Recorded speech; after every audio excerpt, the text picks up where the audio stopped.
আমাদের তরুণরা এই দেশের মর্যাদা রক্ষায় প্রয়োজনে জীবন দিতে পারে, তার প্রমাণ এই জুলাই আগস্ট। গণহত্যা চালিয়েও শেখ হাসিনা তার ক্ষমতা রাখতে পারে না। আমাদের ট্যাক্সের পয়সায় পুলিশ চলে, বিজিবি চলে, সেনাবাহিনী চলে। তাদেরকে কি আমাদের বিরুদ্ধে আমাদের সন্তানদের খুন করতে কাজে লাগানো হবে? আপনার পকেটে মাদক ঢুকিয়ে দিয়ে পর্যন্ত মামলা দেন, এই রকম জায়গা আমাদের পুলিশ বাহিনীকে নেওয়া হয়েছে। যেটা খুব গর্ব করে বলেছিলেন শেখ হাসিনা পালায় না, শেষ পর্যন্ত তিনি পালিয়ে যেতে বাধ্য হয়েছে। আমরা এইটা অত্যন্ত আনন্দের ব্যাপার, যদিও এই আনন্দ আমাদের এক বিশাল আত্মত্যাগের উপর দাঁড়িয়ে তৈরি হয়েছে। 15.5 বছর ধরে বহু গুম, খুন, ক্রসফায়ার, হামলা, মামলা, পুলিশি নির্যাতন, সেই লড়াইয়ের ধারাবাহিকতায় জুলাই আগস্টে এসে এক ভয়ঙ্কর গণহত্যা। 1600-র উপরে আমাদের ছাত্র, শ্রমিক, তরুণরা এখন পর্যন্ত নিহত হয়েছেন বলে তালিকাবদ্ধ হয়েছেন।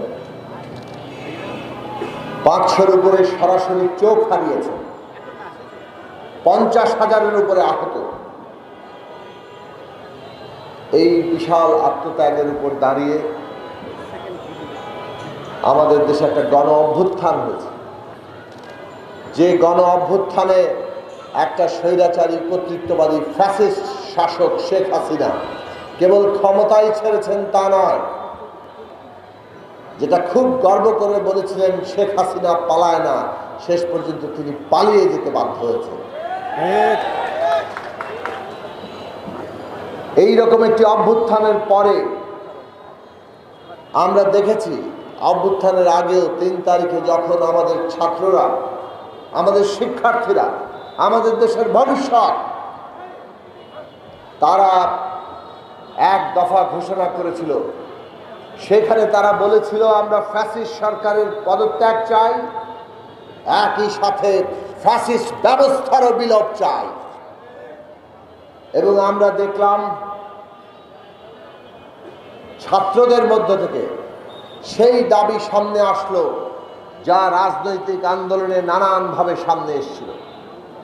এই যে রাষ্ট্র ব্যবস্থা, যেটা ফ্যাসিস্ট ব্যবস্থা, এই যে সংবিধান, যাকে একটা ফ্যাসিস্ট কর্তৃত্ববাদী শাসনের উপযোগী সংবিধানে পরিণত করা হয়েছে, এই যে রাষ্ট্রের প্রতিষ্ঠান সমূহ, এই তাদের আইন কানুন, এই সব কিছু বদলাতে হবে, এর সংস্কার করতে হবে, এর মেরামত করতে হবে, রূপান্তর করতে হবে।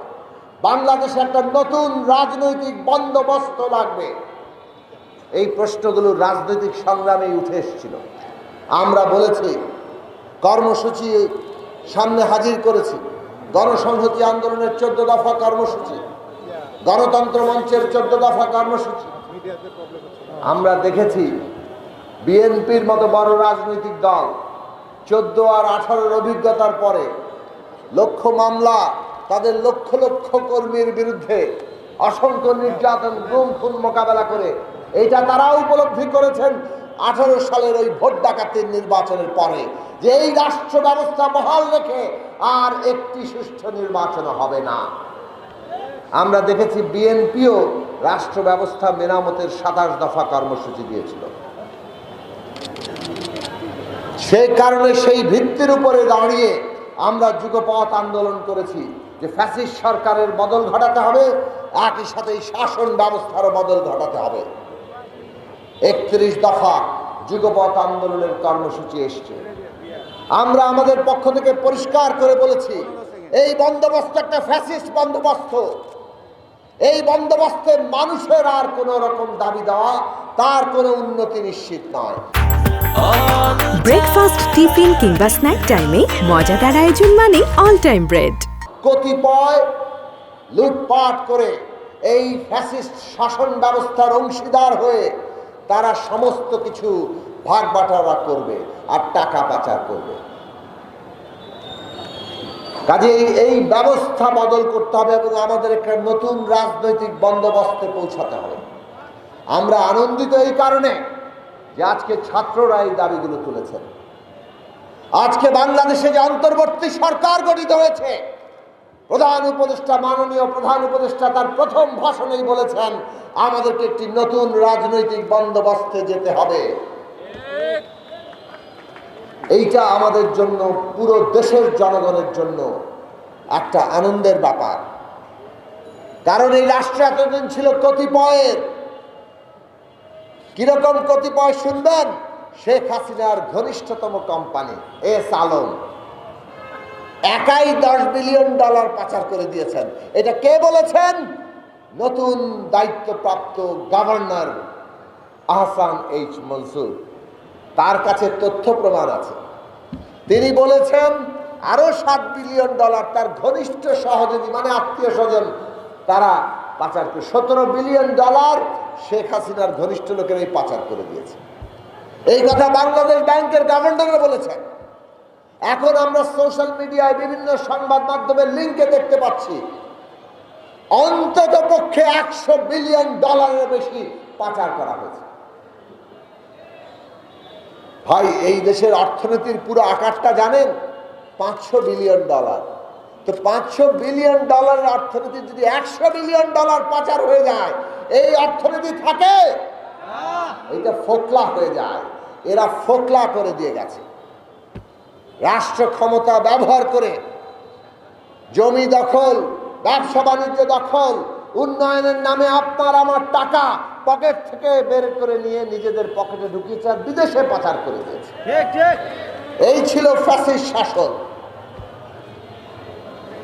ঘুষ দুর্নীতি ছাড়া কোনো চাকরি নাই, কোনো পদোন্নতি নাই, কোনো বদলি নাই। সেটা যে সার্ভিসেই যান। পুলিশের লোকেরা আপনার আমার সেবা দিবে কি? ওনারা এক একটা বদলি হন কি পরিমাণ টাকা দিয়ে, পদোন্নতি নেন কি পরিমাণ টাকা নিয়ে, তো সেই টাকা আপনার কাছ থেকে তুলতে হবে না? অতএব আপনার পকেটে মাদক ঢুকিয়ে দিয়ে পর্যন্ত মামলা দেন। এই রকম জায়গা আমাদের পুলিশ বাহিনীকে নেওয়া হয়েছে। আর পুরো রাষ্ট্রটাকে সাজানো হয়েছে বিরোধী দলের উপর নির্যাতন করার জন্য, তাদেরকে ভয় দেখানোর জন্য, তাদেরকে ক্রস ফায়ারে গুলি করা, নিয়ে গুম করে দেওয়া, কিংবা মধ্যরাতে একটা স্ট্যাটাস দেওয়ার জন্য ক্লাস 10-এর একজন শিক্ষার্থীকে ধরে নিয়ে আসা। এই ছিল তাদের শাসন। ত্রাসের রাজত্ব কায়েম করো, এভাবে টিকে থাকো, আর সবাইকে লুটের ভাগ বাটোয়ারার মধ্যে নিয়ে আসো। যে একটু কথা বলবে তাকে লুটের ভাগের মধ্যে নিয়ে আসো। বহু চেষ্টা তারা আমাদের ক্ষেত্রে করেছে, কিন্তু সফল হতে পারে নাই। কারণ ইতিহাস বারবার প্রমাণ করে সবাই মাথা নত করে না। এই শাসন ব্যবস্থা এইভাবে টিকে থেকে তারা ভেবেছে যে এটা চিরস্থায়ী বন্দোবস্ত হবে, এইখান থেকে আর তাদের কেউ সরাতে পারবে না। বিশেষভাবে 24 সালের 7ই জানুয়ারি যখন নির্বাচনটা করে ফেলতে পারল, যখন 28শে অক্টোবর আমাদের যে সমাবেশগুলো ছিল যুগপৎ আন্দোলনে, সেই আন্দোলনে তারা নানানভাবে বিএনপির মিছিলে সমাবেশে এজেন্ট ঢুকিয়ে পরিকল্পিত সন্ত্রাস তৈরি করে যেভাবে তারা সমাবেশ পণ্ড করে দিয়েছে, যেভাবে তারা একটা পরবর্তী ভয়াবহ পুলিশি ক্র্যাকডাউনের অজুহাত এবং যুক্তি তৈরি করেছে, তারা ভেবেছিল ছাত্রদেরকেও বোধহয় একইভাবে দমন করে ফেলা যাবে। শেখ হাসিনা তো তুড়ি মেরে উড়িয়ে দিচ্ছিলেন। 14 তারিখে তিনি ছাত্রদেরকে অপমান করলেন। ভাবলেন যদি এদেরকে রাজাকারের নাতিপুতি বলা যায় তাহলেই বোধহয় এই দেশের সমস্ত মানুষ ঘুরে যাবে। ঘুরে যায়নি, বরং বহুবার আমরা বলেছি মানুষের জীবনের চাইতে সম্মান অনেক বড়। যখন সম্মান কিংবা ইজ্জতে আঘাত লাগে তখন মানুষ জীবন দিতে প্রস্তুত থাকে। আমরা দেখেছি আমাদের ছাত্ররা, শিক্ষার্থীরা 14 তারিখ রাতে ক্যাম্পাসে ক্যাম্পাসে, এমনকি মেয়েরা, ছাত্রীরা, তারা হল ভেঙে বেরিয়ে এসছে। হাজার হাজার শিক্ষার্থী স্লোগান দিয়েছে, তুমি কে আমি কে, রাজাকার রাজাকার। কে বলেছে? কে বলেছে স্বৈরাচার স্বৈরাচার? তারা জবাব দিয়ে দিয়েছেন এবং ছাত্ররা তাতেই খেপে থাকেননি। 15 তারিখ বিক্ষোভ হয়েছে, শেখ হাসিনা ভেবেছেন তার ছাত্রলীগ লেঠেল বাহিনী গুন্ডা বাহিনী দিয়ে এদেরকে দাবরানি দিলেই বোধ হয়, তাদের উপর হামলা করলে ভয় দেখালেই বোধ হয় ছাত্ররা থেমে যাবে। আমরা দেখেছি কিভাবে ঢাকা বিশ্ববিদ্যালয়ে আক্রমণ করা হয়েছে, নারী শিক্ষার্থীদের উপরে হামলা করা হয়েছে।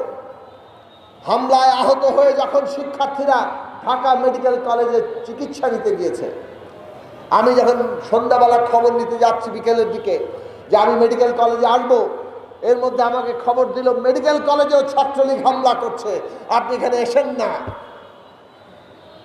এইভাবে তারা হামলা করেছে, তারা ভেবেছে থেমে যাবে।